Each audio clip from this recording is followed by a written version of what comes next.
अस्सलाम वालेकुम। Lesson number 6 के साथ आपकी खिदमत में हाजिर हूं। Attitude and behaviour. जनाब, ये एटीट्यूड क्या होता है? Influence the behaviour of the individual. Attitude is a usually way of doing things. Success and failures in life depend upon the attitude of the individual. If attitudes are positive, then human relations will be positive. देखिए, attitude किसी भी इंसान का किरदार और इंसान का रवैया होता है, यानी कि वो किसी भी लाइफ स्टाइल के तहत या लाइफ स्टाइल के पेश नजर इंसान अपनाता है। मिसाल के तौर पे किसी भी इंसान को बहुत ज्यादा कामयाबियां मिल रही हैं, बहुत ज्यादा बुलंदी मिल रही है, तो उसका एटीट्यूड एक अलग नौयत का होगा। और किसी इंसान को बहुत ज्यादा नाकामियां मिल रही हैं या माशरे में कोई सक्सेस हासिल नहीं कर सका, तो उसका एटीट्यूड या उसका रवैया, उसका बिहेवियर एक अलग किस्म का होगा। देखिए, एटीट्यूड जो है वो दो किस्म के होते हैं, एक पॉजिटिव होता है और एक नेगेटिव होता है। जरा ये देखते हैं। Attitude is the disposition to approach an idea, event, person और एन ऑब्जेक्ट। अब आते हैं जी behaviour. Behaviour may be defined as the manner in which one behaves. कोई भी इंसान किसी से किस तरह पेश आता है, ये पेश आना उसके बिहेवियर की अक्कासी करता है। The action of reactions of a person or animal in the response to external or internal stimuli, the manner in which something functions or operates। मतलब किसी भी इंसानों के साथ, इंसानों के या जानवरों के रिस्पॉन्स, एक्शंस और रिएक्शंस, ये बिहेवियर कहलाते हैं, यानी रवैया। देखिए, बाज़ औक़ात इंसानों के साथ बड़ा अच्छा रवैया होता है। हम इस डेफिनेशन को दो तरह लेके चलते हैं। बाज़ औक़ात इंसानों का जानवरों के साथ बड़ा अच्छा रवैया होता है, बाज़ औक़ात जानवरों का जानवरों के साथ बड़ा अच्छा रवैया होता है, और बाज़ औक़ात जानवरों का इंसानों के साथ बड़ा अच्छा रवैया होता है। तो हमें देखना क्या है जी कि ये आपस में रवैये अच्छे हैं, बुरे हैं, कैसे हैं। बहरहाल जिस किस्म के भी रवैये हैं, जिस किस्म के भी अंदाज हैं, ये तमाम के तमाम बिहेवियर के जुमरे में आते हैं। Ethical behavior is attributed with certain characteristics of honesty, sincerity, fairness and equity in interpersonal and professional relationship। Ethics किसको कहते हैं जी? उसूल और ज़वाबित को बोलते हैं। तो ethical behavior क्या होता है? चाहे कोई भी हो आपके सामने, आप कैसे भी हो, आपने अपनी ईमानदारी, अपनी सिंसियरिटी, अपनी फेयरनेस और लोगों और दूसरों को कमतर ना समझना, दूसरों के ईमानदारी से पेश आना, ये तमाम की तमाम चीजें अपने किरदार में रखनी है। ये एथिकल बिहेवियर कहलाता है। अब जी पॉजिटिव एटीट्यूड की तरफ आते हैं। The predisposition that results in desirable outcomes for individual and organisations can be desired as positive attitude. अच्छा, positive attitudes are rewarded. It means the individual is encouraged to the same thing in future. Positive attitude किसी भी individuals या किसी भी organisation के लिए एक positivity को क्रिएट करता है। पॉजिटिविटी क्या होती है? यानी किसी अच्छाई की तरफ लेके जाना, किसी चीज को किसी सक्सेस की तरफ लेके जाना। और पॉजिटिव एटीट्यूड हमेशा रिवॉर्डेड होता है, हमेशा रिवॉर्डेड होता है, क्योंकि इसके जरिए अच्छाई फैलती है, इसके जरिए लोगों के लिए सहूलियात फैलती हैं, या किसी ऑर्गेनाइजेशन के लिए सहूलियात फैलती हैं। नेगेटिव एटीट्यूड क्या है जी? The tendency of a person that result in an undesirable outcome for individual and organisation can be described as negative attitude. किसी भी पर्सन का ऐसा बिहेवियर, ऐसा नतीजा जो किसी भी ऑर्गेनाइजेशन, इंडिविजुअल के लिए गैर मुतवक्के हो या अनचाहा हो, वो नेगेटिव एटीट्यूड कहलाता है। तो ये पॉजिटिव और नेगेटिव का डिफरेंस बिटवीन भी आ सकता है। डिजायरेबल एटीट्यूड का मकसद बुनियादी तौर पे यही हुआ कि कंपनी या इंसान किसी इंसान से किस किस्म का एटीट्यूड चाहते हैं, और नेगेटिव एटीट्यूड का मतलब यह हुआ जिसमें अनडिजायरेबल आ रहा है कि कैसा एटीट्यूड नहीं चाहते। Change in attitude, reward and punishment build up attitude. Attitude can be changed if we differentiate negative. देखिए जी, चेंज इन एटीट्यूड का मतलब क्या है कि इंसान का एटीट्यूड कोई भी हो, इंसान का एटीट्यूड कैसा भी हो, उस पर उसको रिवॉर्ड मिलना या उस पर उसको पनिश मिलना। रिवॉर्ड या पनिश, ये इंसान के एटीट्यूड को चेंज करने की चेंज होने का सबब बनता है। फॉर एग्जाम्पल, कोई इंसान है, उसने कोई बहुत बड़ा अच्छा काम कर दिया, कोई बहुत सक्सेसफुल उसने प्रोजेक्ट मुकम्मल कर लिया तो उसको उस पर रिवॉर्ड दिया जाएगा, उसकी ऑर्गेनाइजेशन में उसकी सैलरी में इजाफा कर दिया जाएगा या उसको कोई ओहदा दे दिया जाएगा। तो ये जो ओहदा मिलना है ये इसके एटीट्यूड को मजीद ऊपर लेके जाएगा।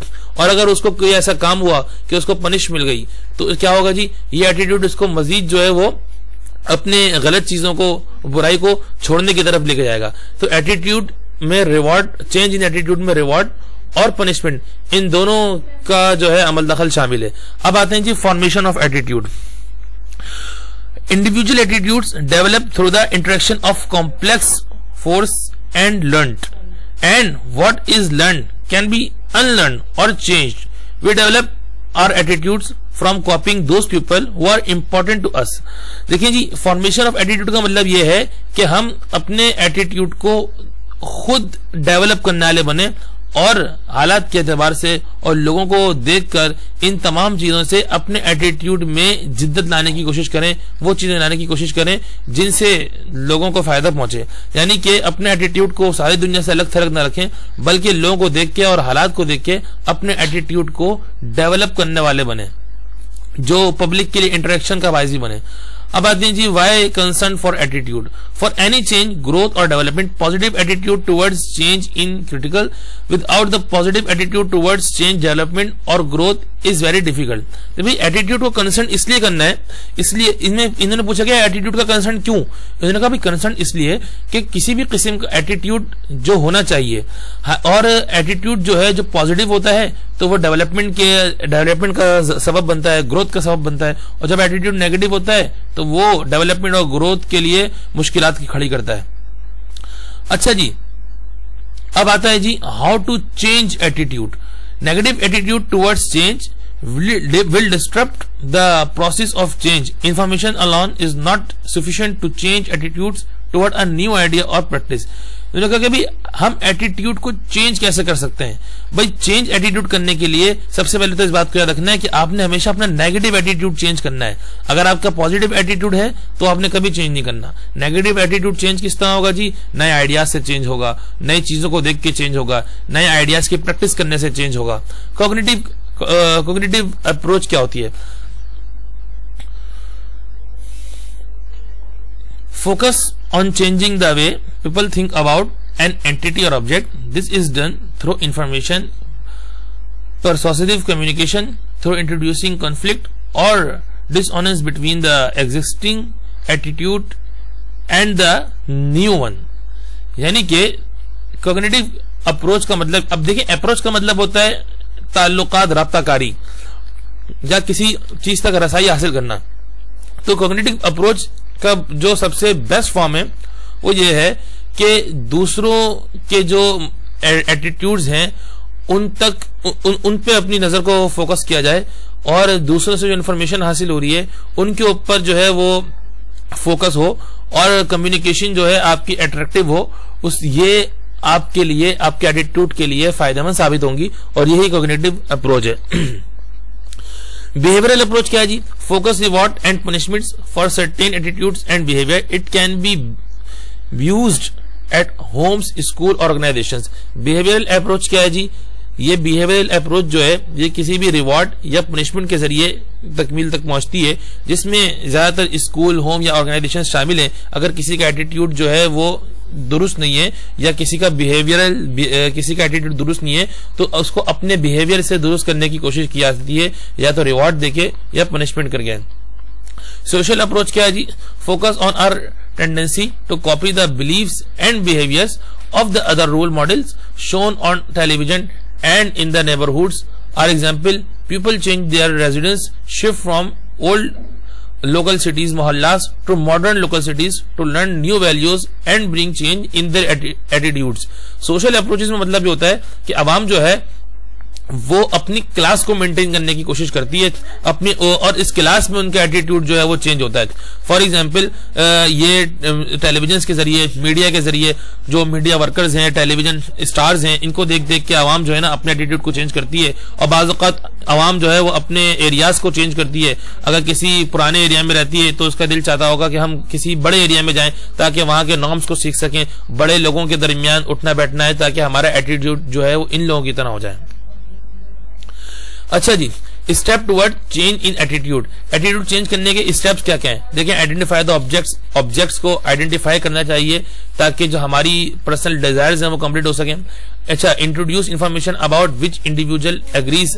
अच्छा, इंफॉर्मेशन अपनी मालूमात जो है या इंडिविजुअल की मालूमात जिसके ऊपर वो एग्री है, वो मालूमात हम हासिल कर सकते हैं या उन अपनी मालूमात उस तक पहुंचा सकते हैं, न्यू इंफॉर्मेशन को जनरेट कर सकते हैं और नई प्रैक्टिस और नए जो नॉर्म्स हैं उनको आइडेंटिफाई कर सकते हैं। ये एटीट्यूड की चेंजिंग का सबब बन सकते हैं। Step to turn attitude into action. भाई एटीट्यूड टर्न्स किस तरह होगा? भाई एटीट्यूड का रुख मोड़ने का, एटीट्यूड का रुख किस तरह मोड़ा जाएगा? देखिए, एक तो चेंज हो रहा है, एक है attitude turn. Understand the power of attitude. Attitude की पावर को समझना पड़ेगा। Take control of your self and your life. अपने सेल्फ और अपनी लाइफ पे आपका कंट्रोल हो, अपनी सेल्फ और अपनी लाइफ से आप जो है वो अवेयर हो। अच्छा, अपने लिए अच्छे और बुरे एटीट्यूड को आप समझने वाले और जानने वाले बने। अच्छा, अपने बिहेवियर की तब्दीली और बिहेवियर के डेवलपमेंट के जो पर्पस हैं उनको आप समझने वाले बने या उनको जांचने वाले बने। और बी प्रोएक्टिव हो आप और प्री एक्टिव हो। Discover the ways to motivate your self. अपने आप को मोटिवेट खुद भी करें और मोटिवेशनल एनवायरमेंट्स में अपना उठना बैठना बनाए। Build supportive relationships. ऐसे रिलेशनशिप्स कायम करें, लोगों से ताल्लुकात बनाएं जो आपको सपोर्ट करते हो। सी चेंजेस एंड एन अपॉर्चुनिटी। अपनी जहां कोई अच्छी अपॉर्चुनिटी नजर आए तो अपॉर्चुनिटी को अवेल करने वाले बने। Live lasting legacy. और लास्टिंग लेजेसी का मकसद देखिए ये होता है कि रुकना नहीं है, मतलब कि अपनी जो स्ट्रगल है, अपनी जो सक्सेस है, अपना जो सफर है उसको हमें जारी रखना है और एंड तक लेके जाना है, चाहे कैसे मसाइल क्यों ना है। देखिए जी, एटीट्यूड बाय चार्ल्स विंडोल। ये एक अमेरिकन राइटर है। ये एटीट्यूड के बारे में कुछ फरमाते हैं। ये कहते हैं, the longer I live the more I realise the impact of attitude on life. Attitude to me is more important than facts.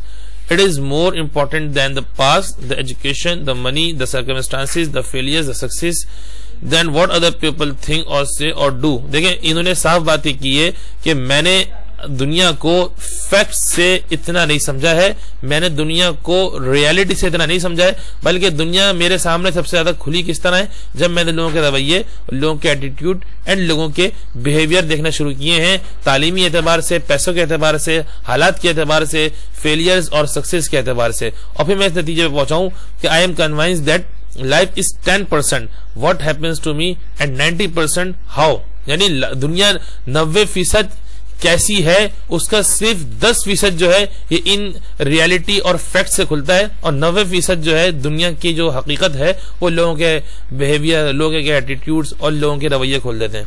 इसका रेफरेंस जो है ये लिखा है यहाँ पे, Dublin AJ 2005 human relations for career and personal success. ठीक है जी, लेसन नंबर 7 अगली क्लास में शुरू करेंगे।